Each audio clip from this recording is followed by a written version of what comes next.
Enter if you dare this ghastly conversation of teens fraught with despair and recent lacerations. Final girl, chase after her, don't let her get away. But first, the Slumber Podcast Massacre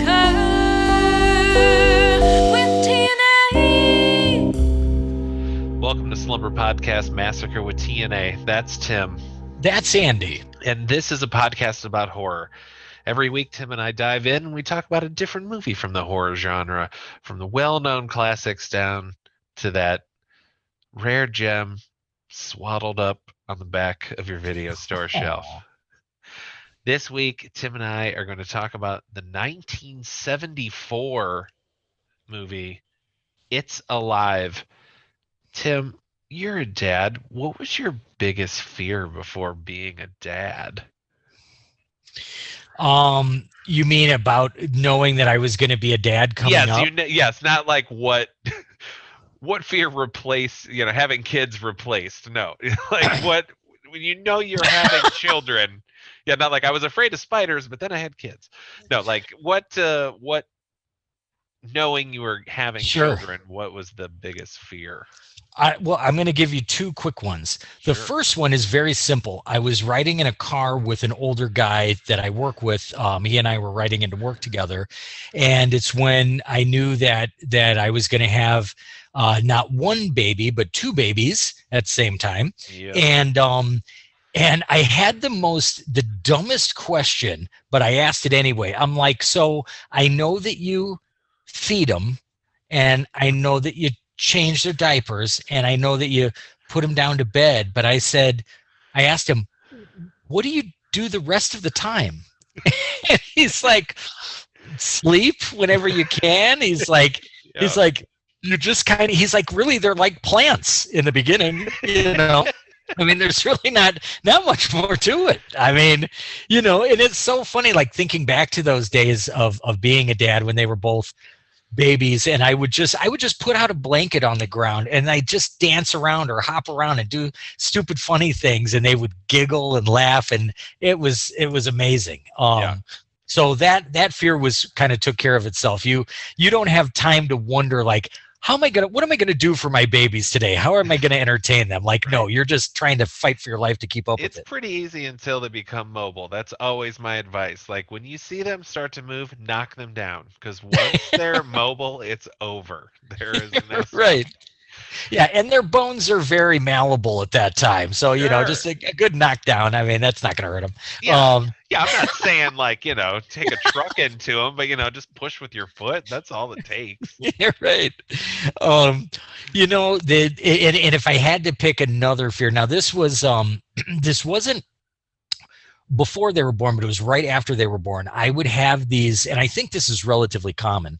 I would have these horrific and terrifying nightmares about something bad happening to one of my babies.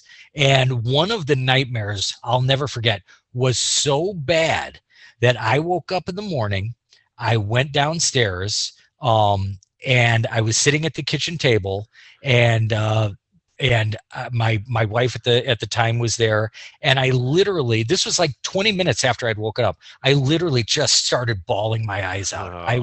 I was so just devastated by how realistic this dream was, and how obviously your biggest fear is something happening to your baby, right? So your mind kind of subconsciously puts you through that so it can prepare you for things. I mean, that's just how our defense mechanism works in our psyche. But I had a couple of those dreams, and they were so scary, so sad, so terrifying. But thankfully, they were just dreams. Yeah.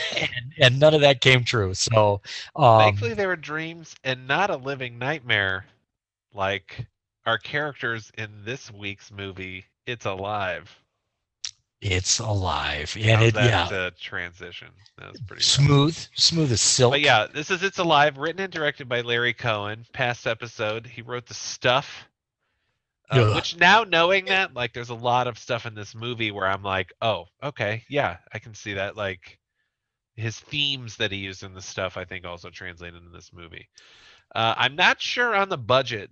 This was a hard one. I think because it's so old, this was a hard one to, after we've just touted our research acumen, we've got very little for this movie. This is I do have that. It was 500,000.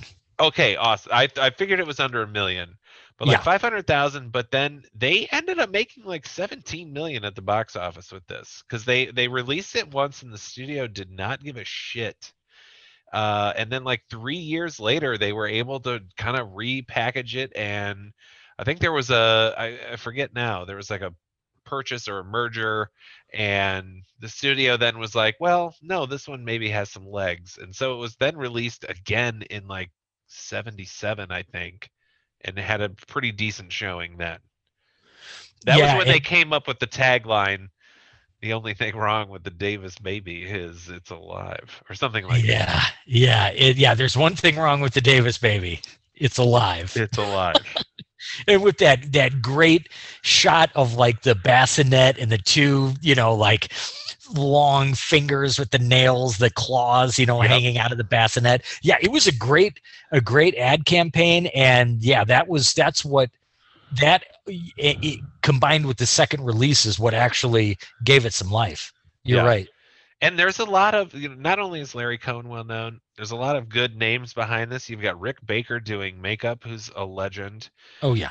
And then the score is Bernard Herrmann, which not knowing how that was spelled, now seeing it, it looks like it should be pronounced like you're not sure what his last name is, like Bernard Herrmann.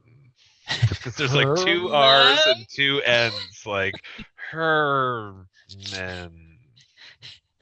Yeah, like it's just Herman, dude. Yes, it's Herman. You just want to tell him, like, I know that's how your family spelled it, but just say Herman. Too many. Yeah. But yeah, which I mean, what are some other movies Bernard Herrmann scored before? Well, anyone people know?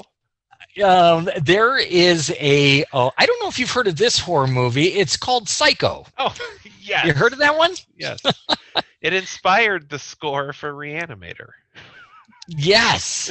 And both loved by us. And are there any other movies, like maybe any sort of movies that have had any sort of recognition throughout the years that you can think of? I doubt it. Probably nothing by Martin Scorsese. Probably, I don't know. What do you think? Probably not. Well, I don't know. Do we consider Citizen Kane a big movie? Oh, I've seen it there's on that one. lists. Yeah. How about Taxi Driver? Does that ring any bells? I was not thinking of. Yeah. So there's some big names behind this movie. Absolutely, and it's, despite its lower budget, and I'll tell you something right off the bat, this movie came a decade before the stuff did, and it is light years beyond the stuff in quality, in directing quality. And I mean, they're 2 very different movies, but It's Alive is so good, and I'll tell you one of my main reasons why. Filmmaking in the 1970s was very herky-jerky, and I mean that in like a truly aesthetic way. Like, it was, the cuts are very raw. The sound was usually awful, and the lighting is just like, we've set up a spotlight in the corner of this room, but there's something so endearing that I love it. I look at that shitty lighting and I'm like, that is right. Right. That lighting is really showing the sweat on everybody's forehead. Oh my God. Just his boss. Jesus Christ. Okay, keep going. We're going to get too off track. Yeah. But the thing is, when it comes to some of these 70s movies, now, Lord knows I've talked about this ad nauseum, but this is just 1 year before Jaws came out. And the shift in movie making and in storytelling that comes with Steven Spielberg, that comes with George Lucas, that sort of smoothing out of the narrative, that smoothing out of the transition from scene to scene, that was right around the corner, but it wasn't there yet. So generally, if you're watching movies or even old TV shows like Emergency, like really old, like early 70s, sometimes it's almost nauseating to watch those movies. Like they're so raw and unrefined. But this movie, even though it still has those qualities, is very watchable and very engaging. And yeah, it's a little rough around the edges. Could have used some finesse, but it's rough editing in this movie. I feel that was the hardest part. Well, let's before I even forgot about Nan Sum. Yeah, let's jump into it. And I don't know. This is kind of bittersweet because this will be the last Nan Sum because I feel comfortable to say here we're getting divorced because I'm in love with It's Alive. I wrote that joke earlier. I had to use it. Okay. So my God! You just terrified me for a second. Jesus Christ! Okay. So here's Nan Sum again. I just kind of wrote this out. I put no thought behind this, but here's Nan Sum. Frank Lenore Davis just had a new son. There's just one problem. It's a murderous monster with teeth and fangs, and it's just escaped through the skylight. Frank and Lenore must endure public scrutiny and invasions of privacy while they hunt down their missing baby before it hunts them. That's Nan Sum. There you go. Yeah. Again, I put no thought into those. No, but it cuts to. I like the fact that tells, much like the movie, it tells the basic story. But what's so nice about this movie is that it's got some layers, and it's got. I wouldn't go so far as to call it subversive, but it definitely is trying to hint at a few other topics. Oh, I don't know if it's hinting. That's why I love this movie. Like it's painted as a mutant baby movie, but this is a movie about parenting. This is a movie about family. I feel like it's laid on pretty thick at the end. I'm going to come out at the top and say this. I cried twice while watching this movie. 2 times. I love hearing that. And I don't. Now, again, it's not hard to get me to cry in a movie. I cry at trailers all the time. I remember I think we were seeing the first Fantastic Beasts in the theater. Whatever trailer played before that, my kid you hear her turn to me and go, "Oh, you're crying at that?" Like at the trailer. But still, I cried twice during It's Alive. Yeah, and it's not hard to do because there are a few different scenes and certainly a couple different performances that ring so true, and it's not like they're necessarily treading any new ground, but just very heartfelt and very resonant performances. There are also a couple other topics in addition to the issue of family, and there's some hinting at sort of poking holes in the veneer of big pharma. There's some questioning about some crony capitalism bashing going on. And the thing is, before we take it too far with that, Larry Cohen himself said that he makes these movies so that he likes to present a couple different points.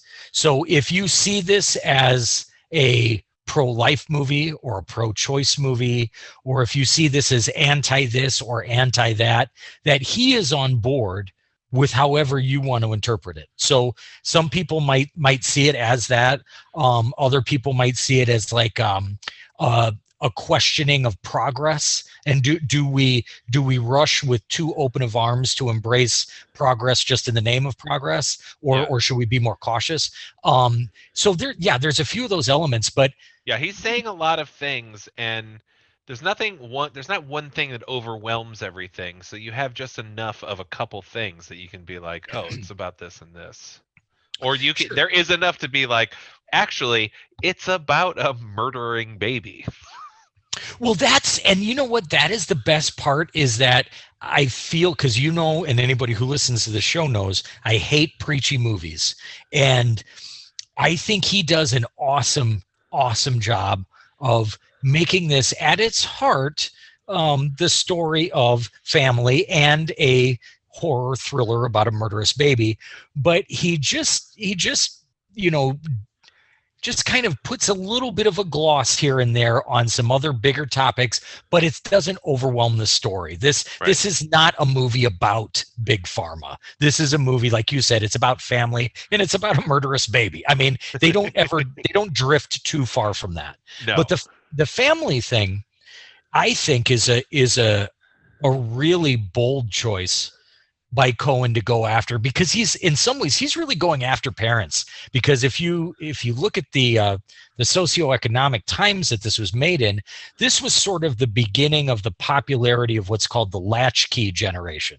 So it was really that first time that, instead of there being a parent at home, that the kid comes home from school and there's a parent there, and then the other parent comes home, and it's kind of the Norman Rockwell painting of life, maybe in generations before that. Yeah. Instead, it was, kids coming home, they're by This is the themselves. tail end of, like, these are like boomers having kids. Like, this is like the last legs of that generation where where the boomers are now having kids, Right. So it's Right. And instead of, the kid walking in the door and there's fresh baked cookies on the counter and mom's in her apron and all that stuff. No, instead that kid's picking up the key from underneath the rock, letting him or herself in, and just they're there by themselves. And I think that Cohen uses several scenes and bits of dialogue in this movie to illustrate that he really saw parents as starting to run away from their kids and ignore their kids. Well, I think I wrote down, he makes Frank, like, he's an incredible narcissist. Like, he's so concerned. Let me jump back just a hair. Sure. Because it's the movie's titled It's Alive, and there is a part in the movie where he talks about Frankenstein. So there's this obvious connection, right? But he talks about how Frankenstein, the misconception is that the monster is named Frankenstein, but Frankenstein is the name of the doctor. But that name gets associated with the monster. And it's him saying, how does my child reflect on me? Like, what are my child's actions then going to make people think about me? And I don't want to be ruined. So it makes, and like, I'm not the bad person here. Like that, like, to where he denies the kid, where he's like, not even mine. Like he's this like insane eugenics narcissist that then by the end completely changes, and we will get to that. But yes, you're right, he's attacking the parents as this, and I think that is people like to really shit on boomers these days, but boomers are kind of selfish. They did get a lot of shit they wanted, and they don't like confrontation, and they don't like having to change their routines for other people. Yeah, and I don't know, I don't know if I'd be ready to blame any one specific generation, because I know that that our generation of parents is also the first one to shove our faces into our phones and ignore our kids for hours at a time. So Sure. we certainly all have our downfalls. But you're right as far as the narcissism, for sure, because not only do you have the dad's reluctance to even want to admit that he is the father. I mean, he obviously, everybody knows that he's the father, right? But he's like, that's not my child. Is such an abomination that how could he possibly be connected to it? But not only that, the concept of image, of exterior image, is huge in this. Number one, the guy works for a PR firm, so that's about as obvious as it gets. Yeah. You have the pharmaceutical company who was making the contraceptive pills that the wife had been taking, overly concerned about how they're going to look in this whole situation if they are ultimately implicated. We should for people who haven't seen it, it's a very serious movie. It's the concept sounds campy, but it's the 70s. This is before camp was really a thing. Like, it's dealt very seriously. Yeah. Right? Like, they have to deal with the press in their face because this baby murdered 5 people, and there are consequences to where they have to live their life under, constant bombardment of an intrusion of their privacy, like I talked about in my sum that I barely put any thought into. No, but I actually wrote that phrase down myself, the invasion of privacy. I think it's another theme in this movie because, he makes a big point. The father character makes a point when he's driving home from the hospital, and now he hears his family's name on the radio. Right. Now it's a news broadcast, and he keeps saying, they named us. And so I think it does deal a lot with invasion of privacy, and it deals with which is especially bad these days. Right. people Well, we do getting it voluntarily now. Right. And well, yeah, that's true. We give it up for the world. But at the same time, yeah, judgments are people rush to judgment for things that people said or did 20 years ago that may or may not maybe they should stick with them. Maybe they shouldn't. But I mean, that process has gotten so accelerated these days. But even in 1974, it was still an issue of concern. And then Larry Cohen, being who he is, he's always got to insert something about environmentalism. And he doesn't do a ton of it in this. No. But there's just enough of they're not necessarily implying that this monstrous baby is born of toxic waste or something like that, but there is mention of, between characters unrelated, talking about how we're poisoning ourselves and all these sorts of things. I wonder if she's been exposed to radiation. Yeah. Things like that. But yeah.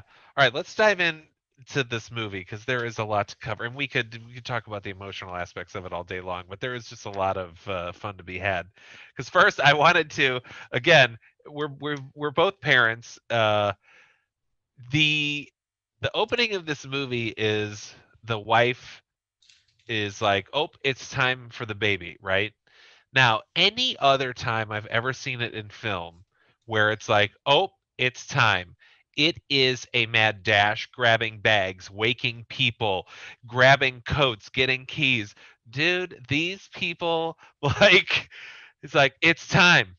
All right. He just kind of saunters into his son's room, bats at him with the kid. Like, there is zero urgency. They're like making food. They're packing him up to take him to a friend's house. I'm like, is this it? Because normally it comes very suddenly. It doesn't seem, they've only had one child before, and that was 11 years ago. So it's not like she's like, oh no, I know.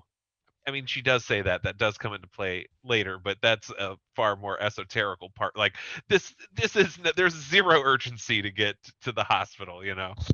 Well, yeah, and very weird.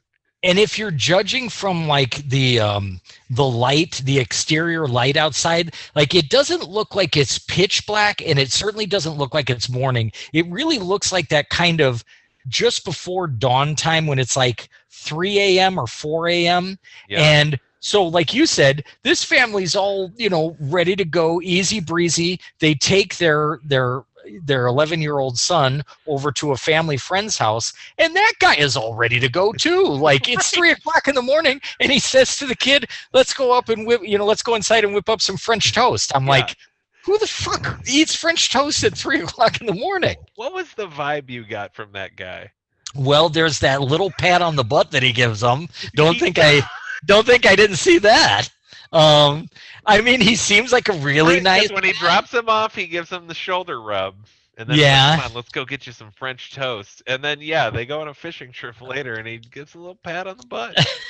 He does. I mean, he seems like a really nice guy. It's just, when he was getting dropped off, I was like, oh, he like that guy has a kid and they're they're friends. But he just seems to be a single dude. Right. Not like a single dude's weird, but this guy is weird.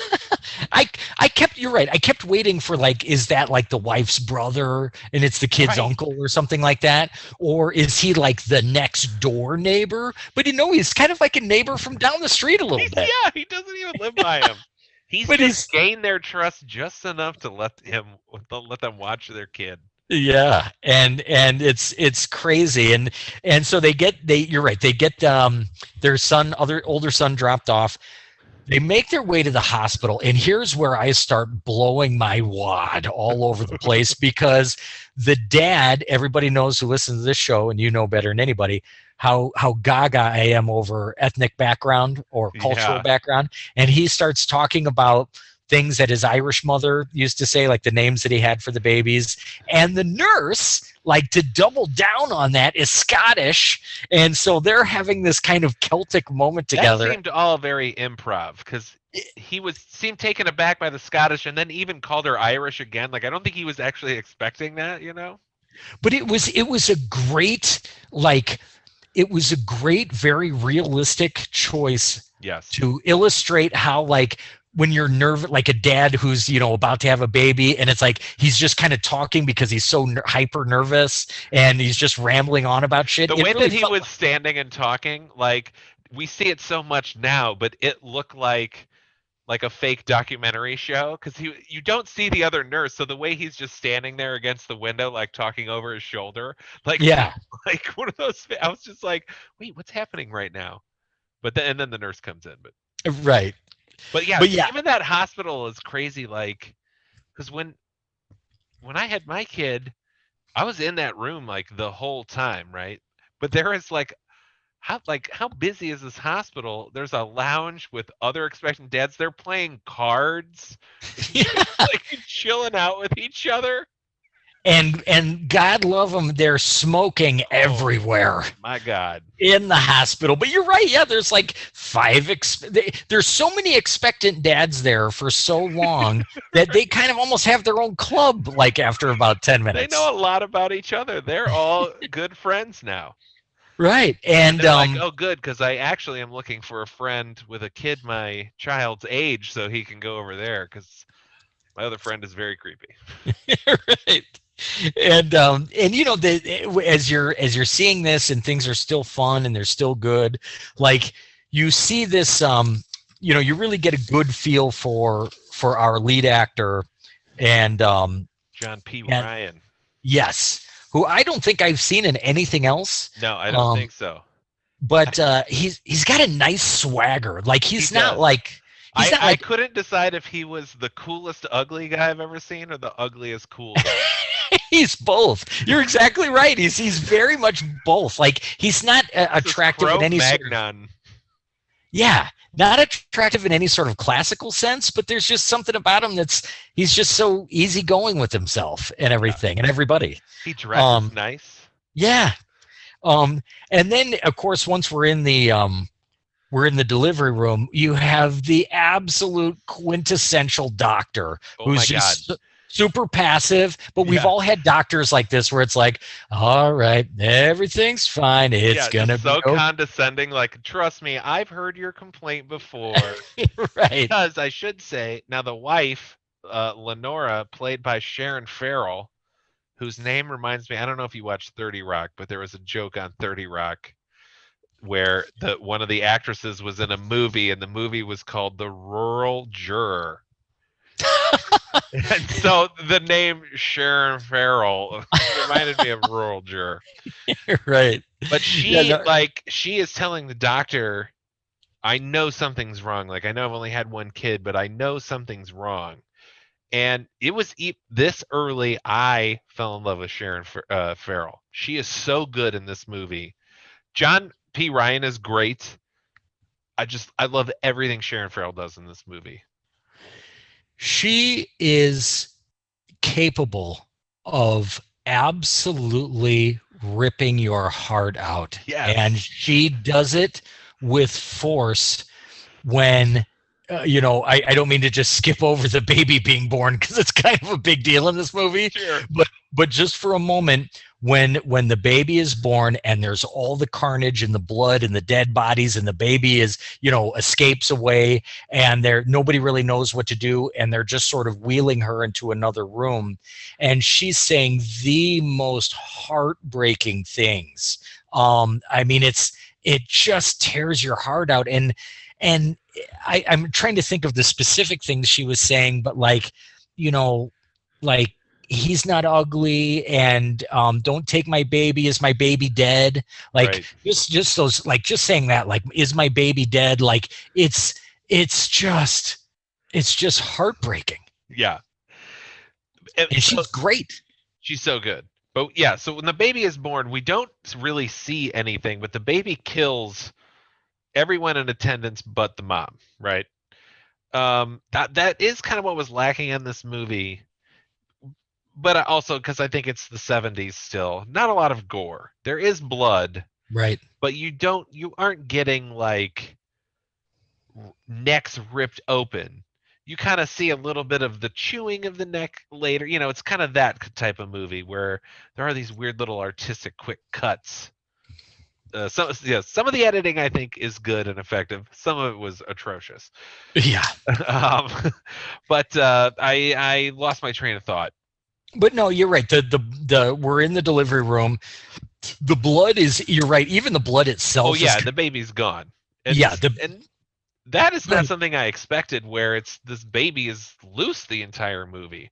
I thought this movie was more about the baby gradually being a thing, like growing into this demonic thing. I did not realize it was that, like, its survival instincts were that good. Like, there's a lot of stuff people don't talk about this baby, how intelligent it is.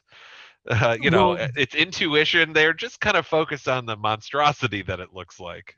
and you're right, because not to skip ahead, but just to say it very briefly, I didn't catch this at first, and I wondered if I was overthinking it. Maybe I still am, but it's the particular victims of the baby that seemingly at first are just appear to be sort of random. But then you realize like a musician is killed and the dad works at a PR firm. So maybe that musician was represented by the PR firm. Oh. Then the baby kills a milkman who delivers to all the neighborhood houses. So he's getting closer to his parents by going to the killing and getting in contact with these people that are somehow have a connection to the parents. Now, maybe I'm giving it too much credit and reading into it. I think that's dead on. It kind of seemed that way. That's how good this movie is. I think that's intentional, and I think you're right.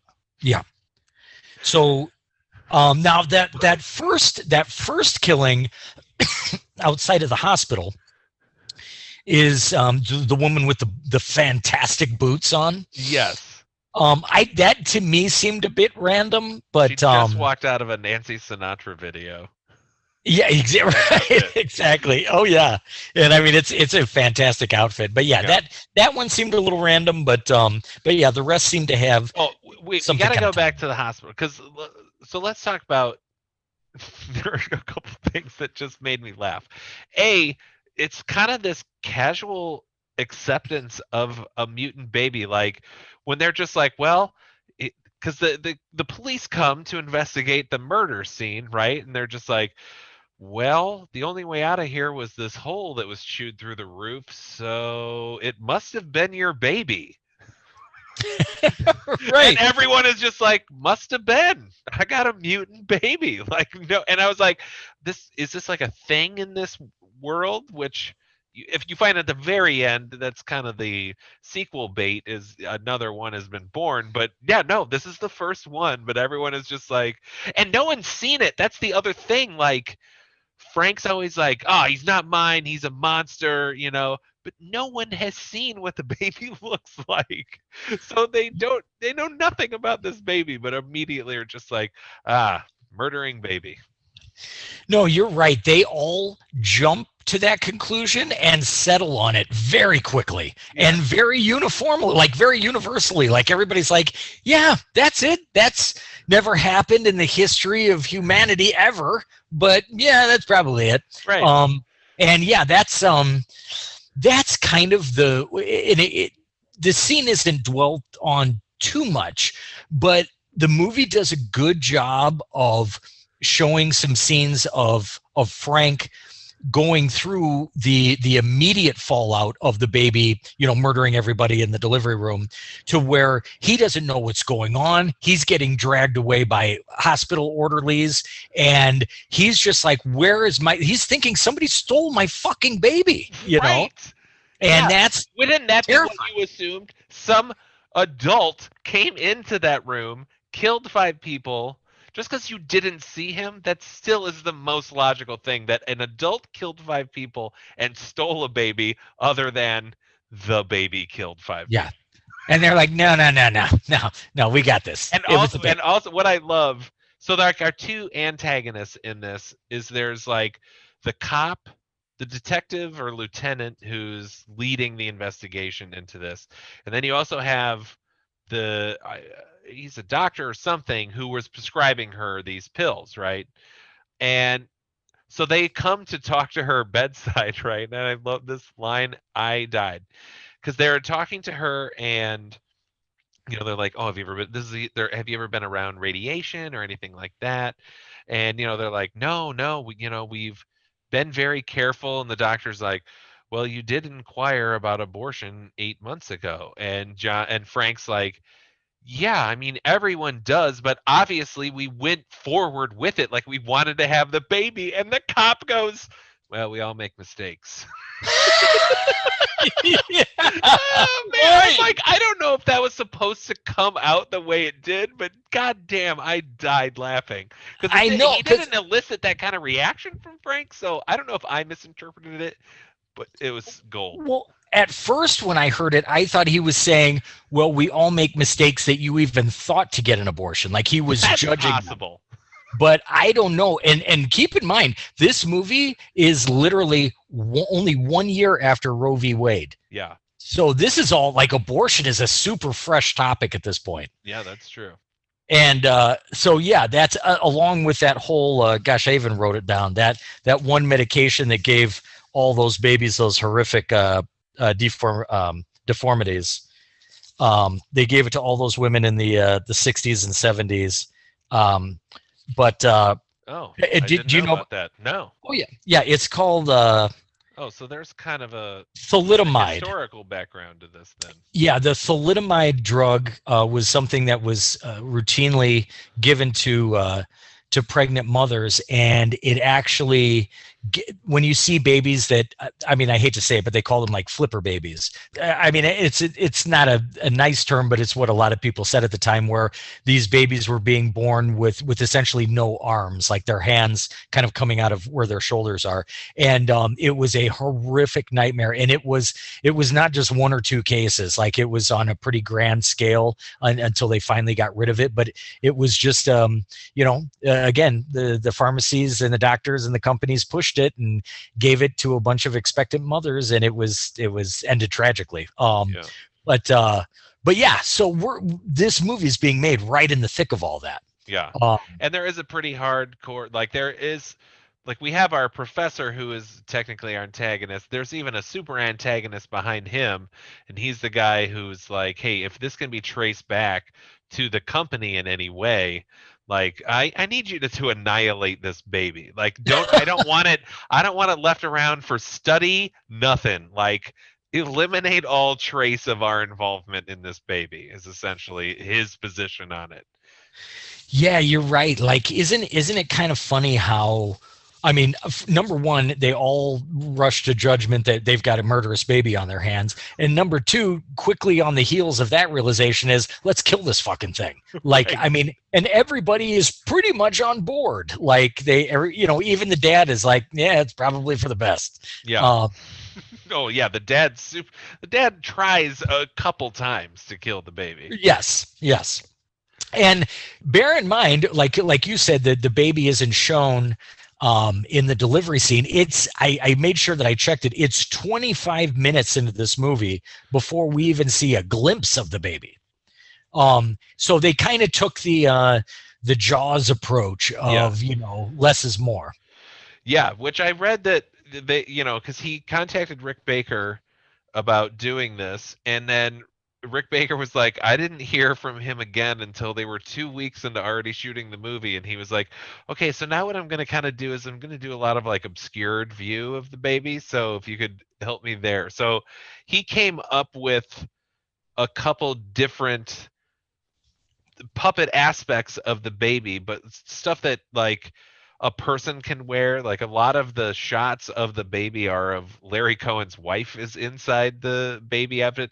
The first Right. time we see the baby, and I love this shot, it's when our Nancy Sinatra dancer hears this baby crying and goes off and then she startles, and the first shot we get is like this fisheye lens, and the Yeah. baby's up in it, but it's like almost like pawing with his hand, and I was like, that's a weird effect. But then reading about what Rick Baker did, he made like a little outfit that you could put on like a cat. So that is a cat by the first baby. Oh, that's awesome. Yeah, and it's just got these little fangs and claws, and they don't dwell on the baby because it's not very detailed. It looks gross, but it doesn't do much of anything else. The face does not emote at all. Yes. Yeah, it's very dead-eyed. Yes. Which is probably, just because of some of the budgetary limitations. Yeah, and that's not what this movie's about. It's not Right. about showing the monster baby. Well, and It's about that's showing the monster inside of us. Exactly. We project onto our children. Yes, no matter how many times people in this movie say, "What did it look like? What did it look like? Did you get a look at it?" I mean, that they could have called this movie "Did you see it?" Right. Because everybody wants to know what this baby looks like, and it kind of plays into the limited exposure pretty well, because it does get you amped up, like, yeah, let me see the fucking baby, Right. But I'm glad how that they handled it that way, and so at this point, because now like I mentioned earlier, the news is broadcasting the story. People know, not to skip ahead too much, but the dad Frank is fired from his job at the PR firm. Which that guy, we mentioned him earlier, but he's dressed super casually. Like Frank is dressed to the nines, a 70s nines, nonstop. His boss looks like he, just got back from Bonnaroo or something, and also sweating profusely. I loved this bit though, because Frank's in his office and he's about to, of course, light up a cigarette inside, and his secretary's like, I really think you need to go down and talk to Mr. whatever his name is. So he's like, all right. And he throws his cigarette down and he walks down into the guy's office and sits down and immediately lights up a cigarette. Like, oh God, why didn't you just bring the cigarette, man? Like, I thought it was like, I have too much respect. I'm not smoking in my boss's office. And he just fucking immediately lights up. That man maybe smokes more in this movie than I've seen any character in any movie smoke. Like it is had to not be where Quentin Tarantino got the idea to smoke in a movie. right.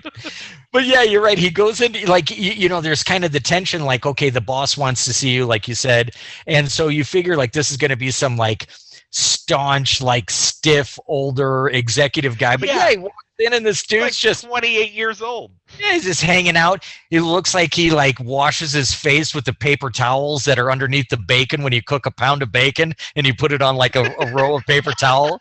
And he just wipes down with that every morning. And and he's kind of a prick. Like, actually, you think it's kind of going to be okay that like maybe they're just going to make him take his vacation. And then when easygoing.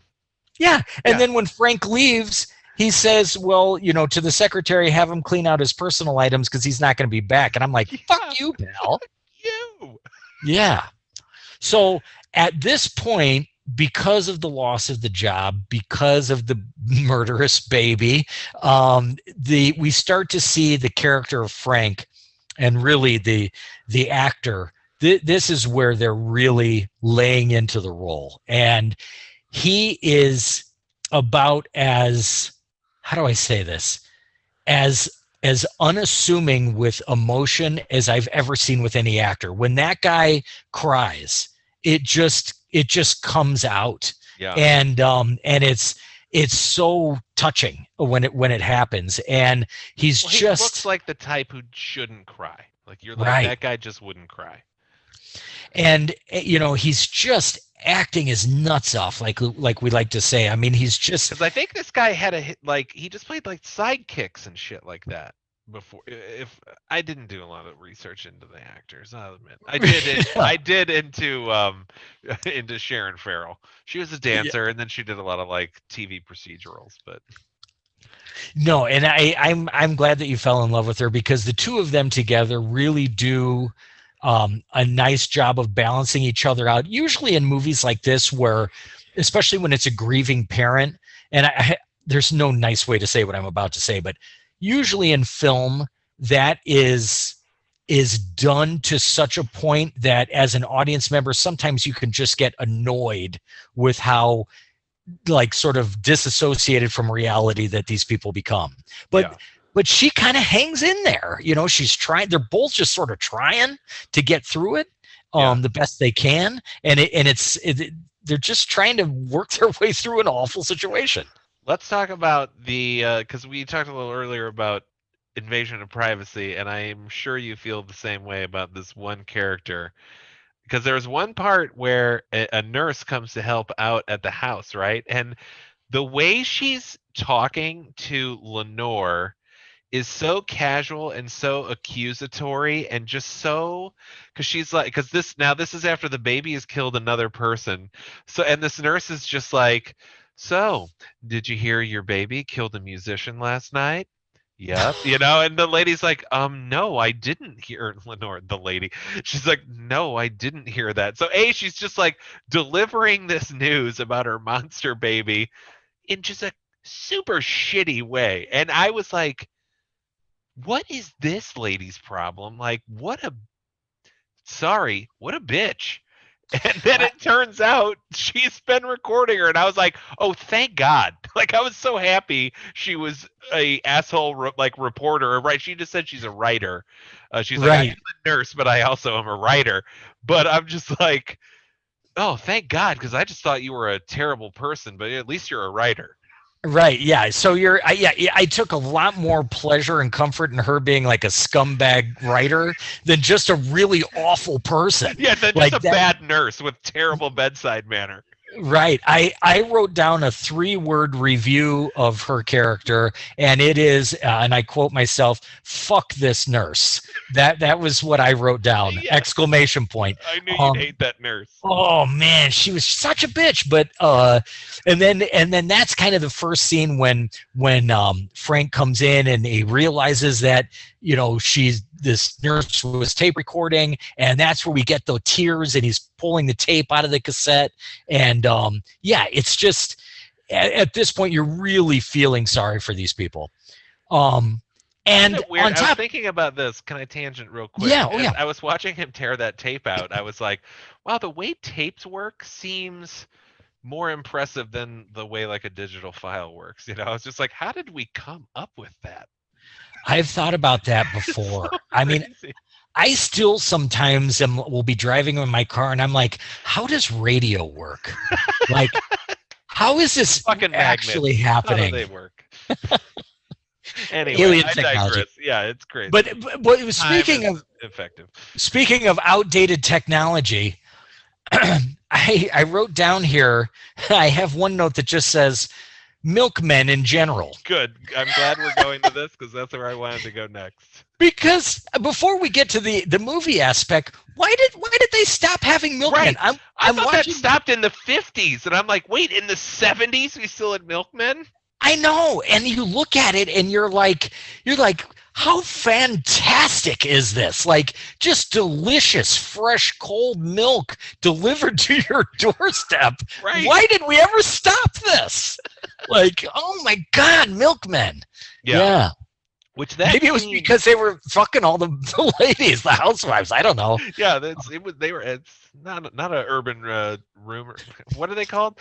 Urban legend. The urban legend. I can't talk. Anyway, that scene, I was gonna say, there are two aspects of that scene. One, I think some of the editing in that scene is the worst in the movie. There's one part where it's just like 2 quick cuts of the same bottle smashing, like, oh yeah, like it's just cut in a loop or something. It's very weird. What I do like, and I wished there had been a little more care, because I think you could have made it really effective. But just that. Because it's you kind of get this cool shot of, because the baby is murdering the milkman and they're smashing bottles. So first, because in any normal horror movie, it's this, the slow trickle of blood out from under the door or whatever. Like, that trail of blood is signifying the death. But there's just this shot from the back of the van down the street of just milk running down like blood. And then you get the blood mix in with the milk. which the way they kind of do this, they're just throwing it in, so it just kind of gets pink real fast. You could have made that so effective then, where because you already are using the milk as that imagery of the blood, and then just when like fresh red blood mixes in with like a thick milk, and it's so defined, I'm like, oh, they could have really milked that for some effect. But I still liked the concept and the idea of it. I loved that. Yeah, they kind of rushed into the whole strawberry milk thing a little too quickly. Yeah, strawberry milk. That is exactly what it looked like. But you're right. Milk is just I can't believe we're doing a whole podcast on milk, but milk is texturally and visually a really interesting substance. So you're right to have like thick red blood, just like you said, with the sort of thickness and purity of milk. Oh, Tim's dying. This is not an audio issue. It's a throat issue. Okay. You're right. It was like you're kind of like at the edge of your seat, like you are so about to have a great scene and they just slightly missed it. But but it's still cool though. And then right before that scene was the scene with the little swat on the butt. But from the neighbor down the road. But yeah, we're getting some good stuff. But like you said though, and I think it was a really astute point is about this film is that for a movie that you think is going to have a lot of gore, like even that milkman scene, there's a lot of implied violence here. Yes. Yeah, you aren't actual. seeing anything. And even later, because the baby, I think you were alluding earlier about how the baby kills a musician, maybe somehow, related to a PR firm, and now the milkman, milk mother. Now the baby has made its way. They've got it cornered in a school. Here's the other thing I don't understand. How do they've cornered the baby they say we've cornered the baby in a school. And Frank's like, oh, that's where my other son goes. But it's like they don't really have it cornered. They somehow know the baby is in the school, but they have no idea where in the school. And how did they get the information that the baby was in the school? There are a lot of scenes that are just like, well, we've got to be here. It's just this is where this is taking place. And it's kind of a cool scene where that's where Frank comes into the school and he tells the cops, he's like, yeah, my kid comes here and that baby is not my baby, like I want to destroy it too, and there is kind of this, I was impressed with how effective this shot was, because you can tell the baby's in the room because you see toys are kind of being pulled or whatever, and when he's like, I want that thing destroyed too, the little wagon is pulling like flips over like out of anger. It's like it literally flips the table. But it doesn't like then jump out and attack. Like you can tell the baby is emotionally hurt at that moment. Right. It's such a cool scene. But yes, and you're exactly right about what you said about the just the general timeline of things outside of the scenes between the husband and wife, because for everything that is elevated by the husband and wife scenes, we're sort of lacking in just knowing where the baby is at any given time and how people know, like just what you said. I felt that same thing. Or when they find a body, they'll be like, nothing else could have done that to that body. Like, it was your baby. Like, they have no other evidence that the baby did it. Just like, we certainly don't live in California where there are large predator cats who could have done that. Like, right. Yeah, there's a lot of kind of. Without a doubt, it's the baby no one's seen. Yeah, and but you're right though. It is a touching scene, and it's where we start to get what ends up being a really wonderful quality about this movie, the sense that there is some emotion to the baby and that there is a need to be loved, mirroring, of course, like you mentioned earlier, Frankenstein, where, at the beginning of Frankenstein's story, you think he's this mad, crazy, homicidal monster, but then you realize he's just sort of a lost creature, looking for a home, looking for an identity. He's just a baby.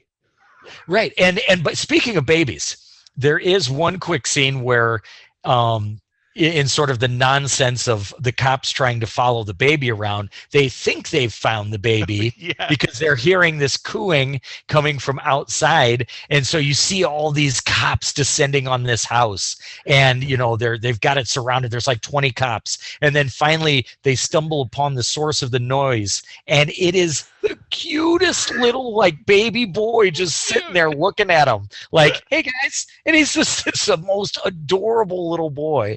And he's so cute. And I love another that. little funny moment in the movie there. That was played for jokes for sure. Because you can hear this thing crying from the street. Yeah, right. And but what we find out is yes. that as we're coming back to the emotional aspect of it and the baby's needs, we do find out, because now the mom's been acting kind of weird, because those guys show up. I'm still kind of unclear where they're from, but they pretty much are like, hey Frank, like, we can take care of your baby, just sign away any liability or whatever. Like, it's kind of that. And the and Lenore's acting odd, but then I love this performance where like she kind of knows what's up, and then she like puts herself together and comes down and is in an entertainer, and is trying to get these guys some food and let me get you some drinks, and like she's doing all these wife things that I would associate with the time, Right. And then once Frank leaves, like it almost seems like something up, and you find out later, yeah, she has met the baby, and now she's caring for the baby. And the way Frank finds out about that she's caring for the baby, he bumps into 8 empty milk bottles. Right. Earlier in the day, he had come home, put the milk away, and then for some odd reason, I mean, obviously just to show us that it exists, he like takes a peek in their meat fridge, which is stocked. Yes. Like, I don't even know what all of those cuts are, but there are a million of them. Right. And it's not a freezer, it's a fridge. So that's not keeping for very long. But then he opens up that fridge and it's empty. And so that's when he realizes that she's been caring for the baby. And that's the first time he tries to kill it. We got to wrap this one up. Right, but I will say, but I'm going to tell you, agree with you really quick, because there is a subtle, because remember, she's got to keep the secret that she's taking care of the baby. She even has to keep that secret from us, the audience. Right. So you just see this very subtle like uplift in mood from her, and now she's kind of happy. Like nothing's wrong. Yeah, and less despondent, and it's like, well, this is really nice to see. And then it's so endearing to know that that's because she had made contact with her baby, and that she knew that everything was going to be okay, and the baby wasn't trying to hurt anybody, especially its family. And at this point, the son has now left his captor and has come running home because they have kept him from all the news. Like, this is a huge story, but the kid knows nothing. But he marathon runs back to his house and comes into the basement and meets the baby. And it's the only because this kid is kind of adorable, but not a good line reader. But when he's talking to the baby, I was fully engaged. Like, and he's just immediately like, don't be afraid, I'm gonna take care of you. Like, this family latches onto this baby so quickly and is so protective of it. And that's the way Frank is, because he alludes that he doesn't see the baby in the basement, right? And so they realize the baby has been using the sewers to traverse the city, so they chase it down in the sewers. And finally, when Frank tracks the baby down, and that's when he sees the baby for the first time, and it's just like, I have to take care of my baby. Like, he immediately is like, stop crying, they'll hear you and they're going to come for you. Come with me, I'm going to take care of you. Like, and he's crying. God damn, man. The waterworks in that scene, so good. I know. And it's, I can't say I didn't see it coming, but I just love the way that it happened. And I love that it happened, because I was a little sour on Frank, because I will say, watching the movie, I was like, God, he gives off like I beat my wife vibes, but he hasn't. They seem like they get along pretty well. And then with like 15 minutes left, he gives her 2 cracks across the face, and I was like, Almost made it. But I do like that he was accepting of the baby, and I'm sure they're, I'm not making excuses, but they're under a lot of stress, and No, it's I'm not making an excuse. I was not happy that it happened. But no, but you're right. But if you just read about Frank in print, which I did before I watched the movie, he sounds like an awful person. But really, not backtracking to the beginning, but he is a loving father to his son, and he is very loving of his wife. So he is a good guy. He's just been thrust into, like Larry Cohen loves to do. He loves to take ordinary people and thrust them into extraordinary situations. But you're right. That scene in the tunnel when he sees his baby, and he plays it it's so understated, it's so real. But when he says like I understand, like he says, you're scared, and I understand. I've been there. I've felt that. Yeah. And it's just a hell of a scene. Takes the baby, tries to escape, is eventually surrounded. But then there is a moment, like you and I were talking about before. There's this moment where he's holding the baby, guns are pointed at both he and the baby, but there is Lenore getting for the first time to see her husband holding their baby, and she has this beautiful, sweet, sincere smile on her face. Yeah. And it is a gorgeous moment, and that actress is wonderful. And then it's taken away because he throws the baby on the doctor, and the cops just unload on both the baby and the doctor. Well, and yeah, kind of a little bit of an out of left field move there, but yeah, fuck you, doctor. But it was smart. Yeah, he was like, look, I know they're gonna kill my baby anyway, right. So I'm fucking taking out the doctor too. Yeah, get one more in, son. Like, this one's for you. Do what you do. And then it closes with the lieutenant getting a call that there was another one was born in Seattle. Yeah. Which they did do 2 sequels to this. I don't know if I'm interested in watching the sequels. I don't know. I love this as its own thing so much. I'm with you. It would take some major persuasion to kind of break the spell of this movie. So by risking it with another one. But no, I'm so glad that you picked this. I think it's awesome that. What was the confusion again? You wanted to watch this. I thought it was movie. Basket Case. I I started watching Basket Case, and I was like, because I knew It's Alive was like a 70s. Like I've seen clips, so I knew the look of it. And as I'm watching this, I'm like, this looks like a shitty 80s film. Like this is not a shitty 70s film. Yeah, right. Yeah, but maybe we'll do Basket Case someday. Maybe back-to-back baby movies. I don't know. Yeah. No, we're not doing back-to-back because we do have our next one lined up. Ooh, what's that? I should say, all right, let's wrap this up. That was 1974, It's Alive by Larry Cohen. Recommend? Absolutely. Yes, absolutely. I loved this movie. Okay, so next what we're going to do, we're going to jump ahead in the calendar a little bit. We're going to do a John Carpenter film from 1987, Heart of Darkness, starring Sam Neill. O'Neill? No, it's just Neill. Sam Neill? Yeah.